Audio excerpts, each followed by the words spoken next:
Hello အားလုံးပဲမင်္ဂလာပါကျွန်တော်လည်း Louis ပါနေ့ကအဆိုင်ရပါမာရဲ့9 year anniversary event လေးကိုတာဖြစ်ခဲ့ပါတယ်အဲ့ဒီမှာအင်ကြီးတွေလည်းတော်တော်ဆုံးနေဗျအိတ်တွေလည်းတော်တော်မိုက်ပါတယ်အဲ့ဒါနဲ့ကျွန်တော်လည်းဘာဝင်ကောင်းမဲ့လိုက်ကြည့်နေဒီ jacket လေးကိုပဲ try ဖြစ်ခဲ့ပါတယ်ညောင်လုံးကလည်းမိုက်နေတော့ဘာဝင်ကောင်းမဲ့စဉ်းစားရင်းနဲ့နောက်ဆုံးမှာတော့တစ်ထည်ပဲဝယ်ခဲ့ပါတယ်ပြီးတော့အမှဘာကိုကကိုနိုင် 10% discount ရမယ်ဆိုလို့ကျွန်တော်လည်းဝင်ဆွဲခဲ့ပါသေးတယ်ကျွန်တော်ဘယ်ရောင်လေးကိုရေးခဲ့လဲဘယ်လိုပုံစံဝင်မလဲဆိုတာဗီဒီယိုလေးကိုဆုံးဖြတ်ကြည့်ပေးချပါအောင်ခင်ဗျကဲကျွန်တော်အိမ်ပြန်ရောက်ပါပြီကျွန်တော်ဝယ်ခဲ့တဲ့အရောင်လေးကတော့အစိမ်းလေးပါအိမ်မှာလည်းမဲရောင်နေရများနေတော့ဒီတစ်ခေါက်နည်းနည်းဆန်းသွားအောင်ဆိုပြီးအစိမ်းရောင်လေးကိုပဲယူခဲ့လိုက်ပါတယ်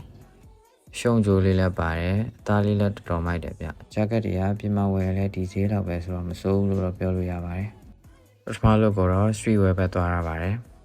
အောက်ကနေ packaging ပွားနဲ့တွင်းကအမဲအောင်တန်းတော့ခပ်ပတ်လေးပတ်ပြီးချက်ကက်လေးကိုထုတ်ဝတ်ထားတာပါ